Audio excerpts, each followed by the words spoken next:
Hello friends, हमारे बीच में कमल जी हैं जिन्होंने नवंबर 24 में अपना सीए क्वालिफाई किया। बहुत बिजी शेड्यूल चल रहा था इनका, तो इसलिए इनसे उस वक्त बात नहीं हो पाई। और इनका आर्टिकलशिप कंप्लीट हो गया है। अब अभी आगे कॉर्पोरेट लाइफ में अपने आप को देख रहे हैं और बहुत ही अच्छा परफॉर्म करेंगे। एएफएम एसएफएम में इनको 87% मार्क्स मिले हैं। जी हाँ, आपने सही सुना, 87% मार्क्स। जहां बच्चे डरते थे, जहां पेपर भी टफ आया था और बच्चे काफी भय में आ गए थे पेपर देखने के बाद, लेकिन हमारे स्टूडेंट्स का हाल ऐसा नहीं था। हमारे सारे स्टूडेंट्स का 80 एबव आया, 80, 85, 90 एबव भी आया। और कमल जी का 87% मार्क्स आया। तो कमल जी, कैसा लगा? हाईएस्ट मार्क्स क्या आपके इसी में है, एएफएम में ही है, एसएफएम में? जी सर। बहुत हाईएस्ट अच्छा। मार्क्स एएफएम तो में। कैसा लगा मार्क्स देखकर, और क्लास में कैसा लगा पढ़ाई करके? अभी भी याद है कि आपको, क्योंकि अब तो काफी समय हो गया होगा। अब आपको याद है कि नहीं क्लास की पढ़ाई? आप अभी तक अपने नोट्स बचा के रखे कि नहीं रखे, कि उसे अब दे दिया, पास ऑन कर दिया? कुछ बातें बताइए अपने बारे में, एएफएम एसएफएम के बारे में बताइए।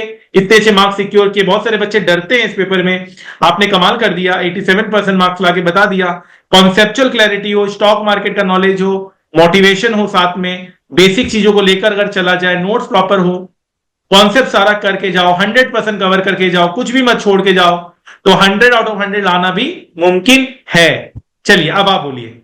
सर जैसे कि अभी आपने जैसे खत्म करी अपनी बात, 100 में 100 लाना मुमकिन है। आप जैसे जब पढ़ाते थे तो आपकी आपके हर लेक्चर में, इनफैक्ट पूरे लेक्चर में आप कम से कम 20 से भी ज्यादा टाइम्स यही बात बोलते थे कि आप 100 में 100 टारगेट करिए, एएफएम में 100 में 100 ही आएंगे।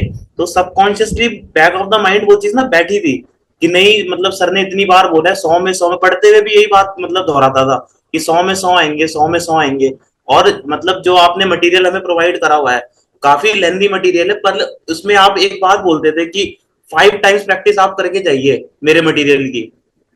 और मैं आपकी मटेरियल की सर 5 टाइम्स प्रैक्टिस करके गया था। पेपर भले ही टफ था, पर लेकिन पेपर देखने के बाद भी इतना कॉन्फिडेंस था वहां बैठ के कि 100 में 100 आएंगे इस पेपर में। और जो जैसे आपने एक बात बोली थी स्टॉक मार्केट की प्रैक्टिकल नॉलेज की, एक आप सर डेरिवेटिव में एक हम थ्योरी पढ़ते हैं पीसीपीटी की, पुट कॉल पैरिटी थ्योरी पढ़ते हैं, उसको मेरे को बहुत दिक्कत हो रही थी समझने में। पर लेकिन वो आपने एक बार लाइव मार्केट से करके दिखाया था कि किस तरीके से हम पुट की वैल्यू निकालेंगे वहां से। सही तो है। एक जैसे आपने कहा कि प्रैक्टिकली उस चीज को अगर हम कोरिलेट करके पढ़ते हैं, वो चीज बहुत ज्यादा इजी लगती है अगर हम उसको करने जाते हैं फिर जब हम एग्जाम्स में। Great great great. सो अभी भी याद आता है आपको एएफएम एसएफएम की बातें? जी, नोट्स बहुत प्रिजर्व करके रखे हुए हैं सर आपके। आप पढ़ाते हुए भी कहते थे कि आगे जा करके आपके यही नोट्स हैं जो आपको जीवन भर आपका साथ देंगे ये। और इतने अच्छे नोट्स बनवाए हैं आपने, वो मतलब अभी भी मैं जैसे इंटरव्यूज वगैरह की तैयारी करता हूँ, एफडीडी के लिए मैंने अभी अप्लाई करा था कहीं पर, तो उसमें वैल्यूएशन के रिगार्डिंग मेरे को दिक्कत आ रही थी थोड़ी। वो आपके नोट्स से मैं पढ़ के गया, वो काफी अच्छा इंटरव्यू रहा मेरा वहां पर एफडीडी की प्रोफाइल में। आप ब्रेकिंग न्यूज दे रहे हैं कि आप जो क्लास के नोट्स है उसको पढ़कर आप इंटरव्यू में अपियर हो रहे हैं, बहुत बड़ी बहुत बात है। हेल्पफुल, बहुत हेल्पफुल रहते हैं सर, बहुत हेल्पफुल रहते हैं, क्योंकि कवरेज बहुत वाइड है। मतलब मैं नहीं मानता कि नोट्स में ऐसी कोई भी चीज है जो छोड़ी गई है। बस थोड़ा उसमें एफर्ट लगता है उसको पूरा कवर करने के लिए, पर लेकिन वर्थ इट है सर। 27 मार्क्स तभी तो आते हैं। जी जी सर, मैं 87 मेरे आए थे। इनफैक्ट मेरे को थोड़ा सा होता है कि इसमें 100 आ सकते थे। 87 भी देख करके मेरे को लग रहा था कि नहीं, और आ सकते थे इसमें नंबर। थ्योरी थ्योरी में कम आए हो, थ्योरी में कट गए होंगे मार्क्स। नहीं नहीं सर, थ्योरी भी आपके मैंने नोट्स करे थे, थ्योरी के भी ना, वहां कहीं से बाहर से कुछ नहीं आया। इनफैक्ट इस बार का पेपर अगर हम देखें, बैक कैलकुलेशन पेपर था, डायरेक्ट क्वेश्चन कहीं से कुछ भी नहीं आया था, पर लेकिन सारे क्वेश्चन मैं आज भी मार्क कर सकता हूँ वहां पर आपके। उसमें 7 to 8 मॉड्यूल्स हैं आपके ना, चैप्टर वाइज। आज भी मैं मार्क कर सकता हूँ उस क्वेश्चन को कि हाँ ये ही क्वेश्चन आया हुआ है एग्जाम में। काफी ज्यादा ग्रेट ग्रेट। हेल्पफुल रहा है वो मटेरियल सर। पर पूरी याद है आपको, पूरी बातें सब क्लास की? यस सर, आप वो दोहराते रहते थे कि ये तो मैथ्स है, ये तो मैथ्स है, और वही चीज सबकॉन्शियसली बैठी हुई थी कि नहीं इतना कुछ नहीं है। फॉरेक्स का चैप्टर काफी टिपिकल रहता है, मेरे साथ वाले बच्चे जो करते थे वो छोड़ के जाते थे उस चैप्टर को, फॉरेक्स को। इनफैक्ट वही चैप्टर हमारे एएफएम में तो आया ही, आईबीएस के पेपर में भी वो 10 से 12 नंबर का आया, सिर्फ फॉरेक्स फॉरेक्स ही। मैं कह सकता हूं कि एएफएम ने आईबीएस क्लियर करने में भी मदद किया। जी बहुत ज्यादा सर। एएफएम की अगर वजह से आईबीएस क्लियर हुआ। जी सर, अगर एएफएम के कॉन्सेप्ट अच्छे नहीं है तो आईबीएस में मुश्किल आ सकती है, क्योंकि बहुत कॉन्सेप्चुअल पूछा हुआ था आईबीएस को भी। Great great. मतलब एक पेपर पढ़ो और दूसरे पेपर में फायदा उठा लो। जी श्योर सर। और आपका ग्रुप टोटल कितना बना था? 353 353। अच्छा। आउट ऑफ और 600। Very good. और हाईएस्ट मार्क्स इसी में थे एएफएम में? जी सर। और फर्स्ट शॉट में आपने पूरा सीए क्लियर किया? यस सर, इंटर भी कितनी बार एक आपने बार। रिवाइज कितनी बार रिवाइज की थी एएफएम की? एएफएम सर 5 बार रिवाइज करी थी। वे देखो देखो, ये सब आप जो मैं क्लास में बोलता आपने फॉलो किया, एक्चुअल में वही हुआ ना। आपको जो मैंने कहा वो आपने फॉलो किया।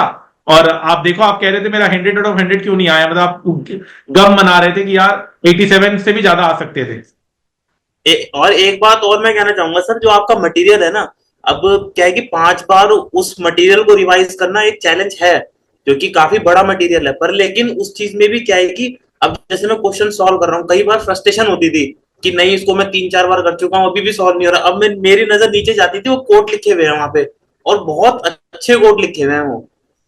अब उस पे नजर जाती है ना, तुरंत एकदम माइंडसेट चेंज होता था कि नहीं नहीं, मतलब इतनी मेहनत से मटेरियल बना हुआ और कितनी अच्छी बात भी लिखी हुई है उसमें, वो और पुश करने का मन करता था आगे कि नहीं, और फोकस करके करो उसको, और फोकस करके करो।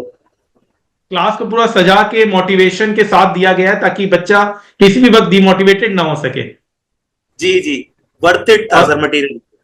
और उसमें भी सारे क्वेश्चंस की ग्रुपिंग बनाई गई है, सिमिलर क्वेश्चन की ग्रुपिंग अलग बनाई गई है, चैप्टर वाइज बुकलेट बनाया गया है, तो इजी पड़ता है। छोटी छोटी बुकलेट उठाना आसान रहता है कंपैरेटिवली सारी बुकलेट उठाने में। और सारा कुछ जो डाउट्स का पार्ट होता है वो क्लास में लिखवा दिया जाता है ताकि बच्चों को आगे चल के डाउट्स ना आए।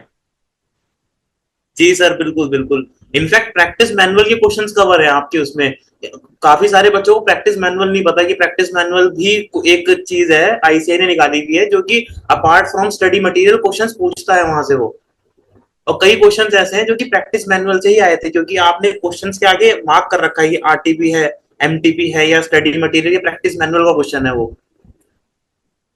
बहुत अच्छा। बहुत तो आप हरिद्वार में रहते हो, जब भी दिल्ली आओगे जरूर मिलना मेरे से एक बार। आपका प्राइस ड्यू है, बिकॉज हम लोग हाँ सबको प्राइज देते हैं जो बच्चे अच्छे परफॉर्म करते हैं। और अभी तो आपको जॉब वगैरह लाइन में जाना, अपना रेज्यूम मुझे देना। आपका रेज्यूम मैं लेना चाहूंगा, बिकॉज आपकी अच्छी एक जगह पोस्टिंग मेरे को लगता है हो जाएगी। और आपको की कॉन्फिडेंट भी है और आपका काफी कॉन्सेप्ट क्लियर है, फाइनेंस में बहुत अच्छा है, तो हो जाएगा, मतलब कोई दिक्कत नहीं आएगी। जी जी, मैं बिल्कुल आऊंगा सर, मैं लेके आऊंगा आपके लिए कुछ हरिद्वार से ना। आप आए हैं चलिए। हरिद्वार सर से कभी? हाँ आया हूँ, मतलब ऐसे रुका नहीं हूँ, आया हूँ, मतलब पास जैसे इधर से उधर देहरादून जाने के वक्त एक बार बीच में आया था। और आया हूँ मैं वैसे। बहुत अच्छे बहुत मीठे लोग होते हैं वहां के। जी, हमारे होटल्स हैं सर यहाँ पर ना। अच्छा। जी जी, मैं लेके चलिए। आऊंगा आपके लिए कुछ। अब आप क्या है कि आपसे मैं। आपकी जो रिकॉर्डिंग थी, एसएफएम की रिकॉर्डिंग थी, और वो जो है मतलब लाइव रिकॉर्डिंग थी, तो पढ़ते हुए मैं सोचता था कि कभी सर से मिलना हो। तो आपने मतलब अब मैनिफेस्ट किया और आज हम और आप पास पास बैठे हैं। हाँ, जूम पर बैठे हुए आपने हैं उसको वो। मैनिफेस्ट किया, आपने अर्न किया, आपने 87% मार्क्स सिक्योर किया, आईबीएस आपका क्लियर हुआ, तो बहुत बड़ी बात है। जी जी सर। चलिए, बहुत अच्छा लग रहा है। हरिद्वार से आप हैं। Thank you so much. Thank you आप सर। आए हो, इतना वैल्यूबल आपने इनपुट दिया। आई थिंक लोगों को और स्टूडेंट्स को बहुत काम आएगा। All the best. Thank you sir.